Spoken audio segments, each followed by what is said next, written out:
Jangan sampai ada seorang pun di antara anak-anak kita kelas 9 itu yang tidak bisa membaca Quran. Pertama kita rumuskan itu adalah parameter membaca itu mampu itu apa? Soal kita suka berkelit begini. Dia bisa baca Quran walaupun terbata-bata, kan gitu kan? Akhirnya apa? Orang mengatakan tidak bisa baca Quran. Kita mengatakan bisa tapi terbata-bata atau nggak lancar.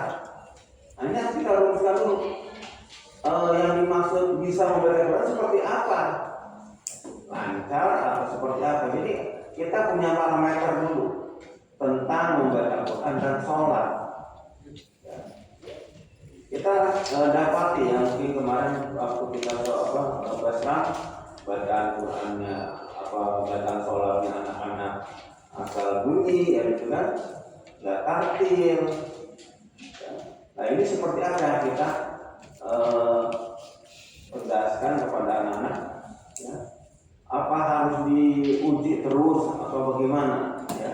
Sehingga setiap anak yang lulus dari Darussalam ini bisa melaksanakan sholat dan membaca Al-Quran.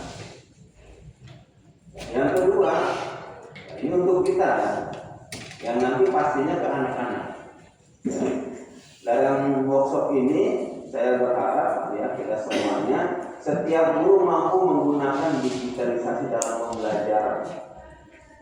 Digitalisasi yang ada hari ini sudah alhamdulillah, saya yakin semua guru bisa menggunakan PowerPoint atau ya istilahnya fokus lah ya, dari mulai menghidupkan, mematikan, kalau ada layar kurang fokus ya, itu diharapkan bisa. Jadi nggak ada lagi nanti guru, wah ini nggak bisa, panggil A, panggil B, udah mandiri. Itu dari mulai yang tapi saya yakin itu udah bisa ya. Kalau belum bisa nanti kita coba. Ini dari hal yang paling rendah, yaitu penggunaan PowerPoint atau fokus di kelas.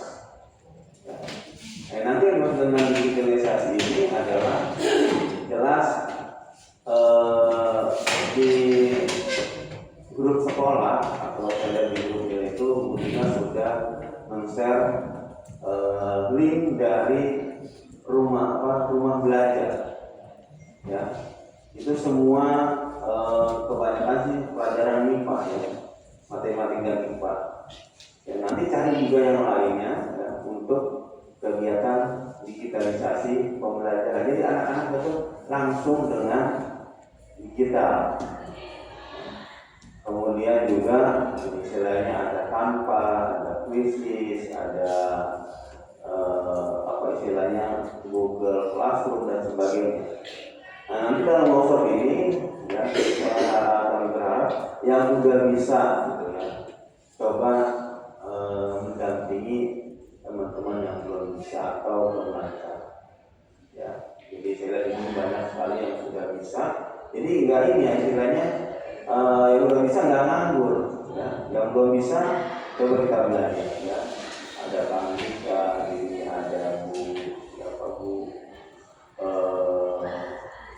Fitri ya, yang main tanpa saya lihat kan bagus ya. Jadi coba yang udah bisa nanti kita sama-sama, dan diharapkan semuanya bisa menggunakan tool-tool yang ada di dalam Google. Dan pada hari ini juga pada kegiatan workshop ini kita harapkan terlaksananya metode atau strategi dan teknik sholat berjamaah serta membaca Quran secara efektif dan efisien dan uniform. Artinya pelaksanaan sholat dan membaca Quran ini harus seragam. Jangan saya maunya A, saya bisanya B ya. Jadi nanti ini dalam ini saya bisa nanti Pak Dade dan Pak Mumas selaku pemateri bisa memberikan istilahnya apa yang harus seragam tentang sholat dan baca Al-Quran. Ini yang paling penting. Dan bagaimana teknik pelaksanaan sholat sepakati, semuanya kita komitmen. Misalnya kalau mau dibagi, si A ada di ujung sana, si B ada di sini gitu, dan nggak ada lagi istilahnya yang nggak sholat. Ya, ini yang paling banyak tuh nggak sholat itu adalah, bukan yang paling banyak ya, yang terkontrol itu adalah di sholat duha. Sholat wajib kan saya nggak ada kontrolnya, ya.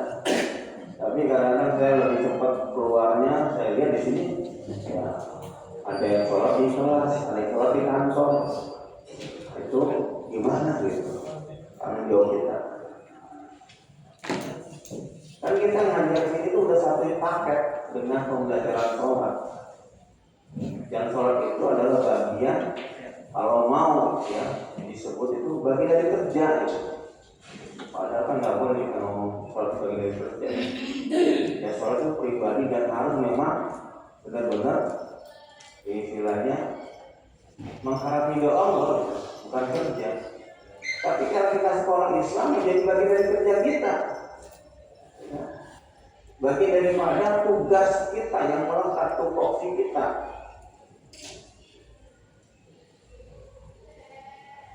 Apa yang kita lakukan? Misalnya ada guru yang tidak sholat, jadi kita tanya, kenapa nggak sholat di kantor? Apa nggak sholat di masjid? Kenapa di kantor? Gitu kan? Macam-macam. Tidak apa-apa kalau memang alasannya besar, kita juga nggak bermasalah.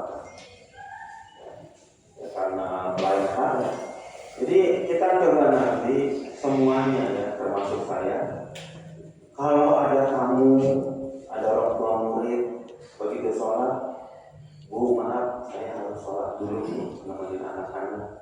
Kayaknya elok. Ya. Mungkin bagi teman-teman yang pernah belanja di toko-toko netral dan salafi ya, itu kan dia kalau udah begitu aja, Bapak, Ibu, maaf kami mau sholat, ke toko mau ditutup dulu, kan gitu kan? Itu toko gitu loh. Yang nggak macam-macam. Saya yakin dengan seperti itu orang tua juga akan ngerti. Saya pribadi ya, saya kalau mau memakai bakti jam segini jam sholat, nggak ada guru, kita tahu. Ya. Masuk juga nggak ada siapa-siapa. Kenapa? Semua guru di masjid. Jadi akhirnya kalau saya tahu diri, ya, kalau mau pulang sebelum sholat asar. Kalau udah sholat asar, ditahan harus sholat di situ. Jadi kita terbawa atmosfer di Matia Bakti itu begitu. Atmosfernya gitu. Ya. Yang Kristen juga begitu. Wah udah mau asar. Betul begitu. Ya ketimbang nanti dikunci.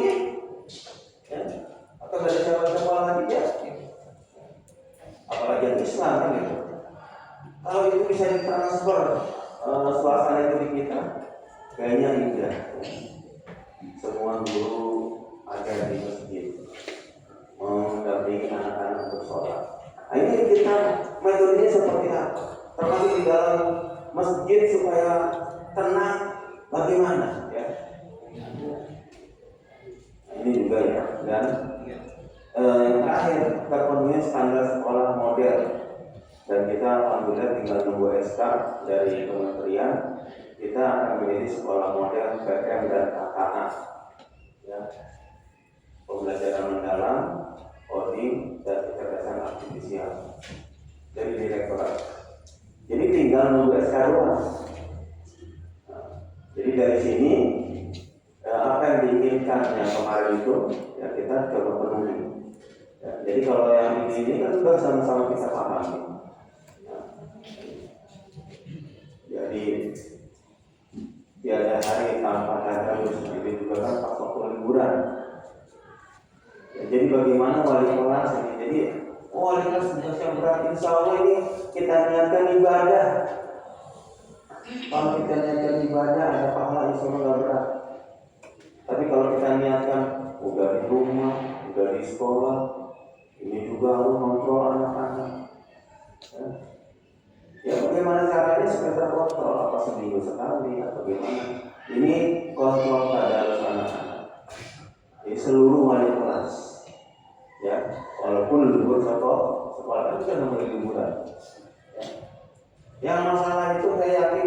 itu anak kita juga kadang-kadang di rumah, libur sekolah nggak tadarus di rumah. Jadi kita mulai dari kita sendiri tadarus di rumah. Habis maghrib entah habis subuh kita tadarus, baca selembar-lembar Quran. Dan kita mengikrar tadi, saya tidak ada waktu, tidak ada tempat kecuali harus tadarus setiap hari, ya, di waktu tertentu. Ya, mau di jalan, ya, mau di mana-mana, sempatkan tadarus. Wah, saya nggak ada Quran, nggak ada apa, udah coba. Ya. Kalau saya pribadi baca aja apa yang ada gitu aja. Ya. Baca apa? Ya. Yang jelas hari itu habis maghrib harus baca Quran. Nggak nemu Quran, padahal saya yakin di HP kita ada Al-Quran. Ya. Jadi ini juga guru dan wali kelas harus mengontrol tadarus. Ya, berkolaborasi dengan orang tua murid, memperlakukan membeli Quran dengan penuh hikmah. Ya. Terus-terusan kita ya jadikan anak-anak itu membawa Quran itu tidak sembarangan, meletakkannya juga tidak sembarangan. Sholat sebagai panglima selalu sholat berjamaah kan, kita biasakan. Jadi saya berharap kita semuanya ini yang mohon maaf kalau kalian betul kurang iman. Kan iman itu adalah naik kadang turun kan ya. Saja kita mengatakan artinya kurang iman. Saya yakin dengan atmosfer yang kita bangun di Darussalam di SMP ini, kita ini terbawa-bawa atau mungkin bisa kasar terseret-seret di jalan kebenaran kan gitu. Terseret-seret diajak ke surga kan gitu. Mau nggak diseret diajak ke surga? Ya, hanya orang yang waras saja ya. Yang waras nggak mau. Yang waras nggak mau yakin. Walaupun terseret-seret, saya lagi malas, saya lagi capek, diseret, gitu. Dipaksa. Ya, mudah-mudahan itu jadi kebaikan. Jadi melaksanakan mulai dalam kegiatan sekolah. Dan nanti ada kampung Inggris, ada kampung teknologi. Ya. Pak capek baru datang. Ya upayakan sholat walaupun beberapa rakaat. Ya. Ini jadi kalau kita ngomong trademark kayaknya nggak enak banget ya, jadi merek kita. Ya. Ini kan merek dagang. Emang kita mau perdagangan ayat juga kan. Ini jadi kebiasaan, jadi habit kita. Ya, biar pelajaran juga dan seterusnya. Ini nanti akan dibahas lebih jauh. Nah, ini sekolah modern ini ya. Jadi saya pikir ini udah ada, hanya masalahnya yang perlu kita ini yang perlu kita adakan adalah ada pombel. Ya. Pombel sudah saya sampaikan ke perguruan bahwasanya pombel akan dilaksanakan di hari Sabtu keempat. Ya, ini informasi. Insya Allah habis lebaran itu, ya, habis IL langsung paripurna. Ya, habis IL langsung paripurna sampai jam 9. Kemudian habis paripurna jam 9 langsung kita gunakan pombel minimal sampai jam 11 di minggu keempat. Ya, jadi alhamdulillah ada. Ya. Nah, ini kita gunakan. Ya. Jadi ketuanya Bu Ros, wakil ketuanya Pak Jahid, sekretaris saya Bu Hilda. Nah, kontributornya ada Bu Tina, ada Bu Hilda, ada Pak Umar, ada Bu Yusuf, ada Bu Fitri, dan lain-lain kontributornya. Dan kita akan coba membiasakan setelah salah satu guru kita ikut pelatihan berbagi. Bu Fitri habis dari Bandung dapat oleh-oleh ilmu bagi-bagi. Bu Yusuf dari hotel dapat ilmu bagi-bagi. Dan ditelan sendiri. Nah, itu di dalam pombel. Siapapun dapat informasi. Kalau nggak ada yang itu ya kita cari permasalahan pendidikan atau masalah yang membutuhkan. Nah, itu di pombel. Ya. Jadi Sabtu keempat jam 9 sampai jam 11. Kegiatannya berupa diseminasi, berbasis pendidikan untuk masalah penanganan COVID dan membedah materi-materi buku-buku pendidikan lain. Nah, ini jadi tambahan. Kalau kemarin tuh minggu keempat habis langsung pulang, sekarang enggak. Ya ini adalah bagian daripada ini apa yang ada dari surat. Kemudian harus ada bomber. Kalau ada bombernya kapan kan lagi? Ya. Jadi surat ini yang 12 poin ya, itu adalah kita melaksanakan bomber. Di mana diadakannya?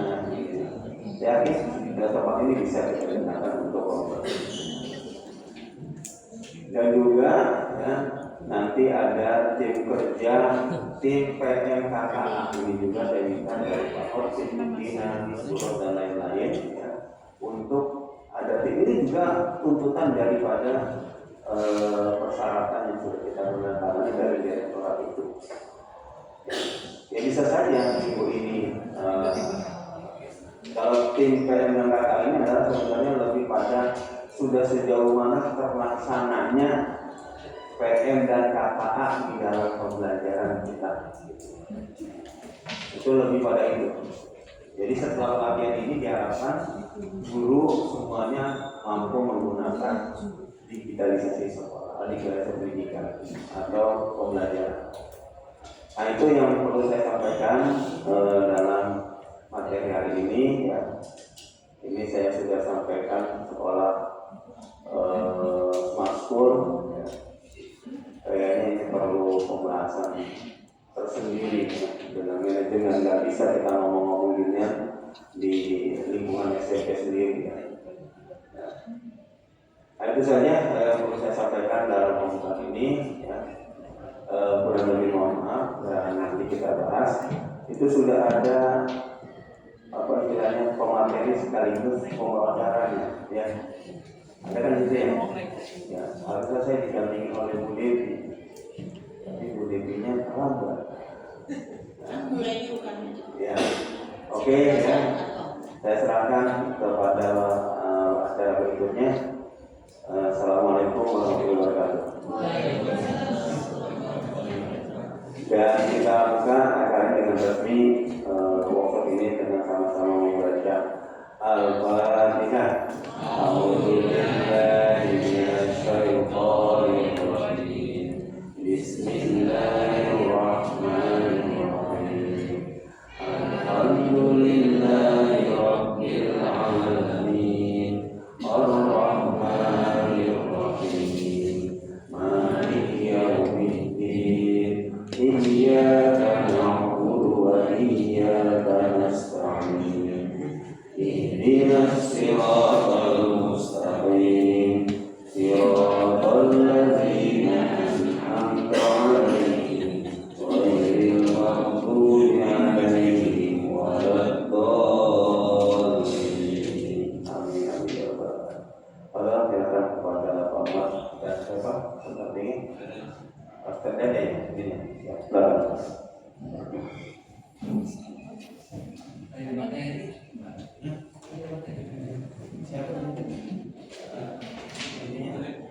Awas usia,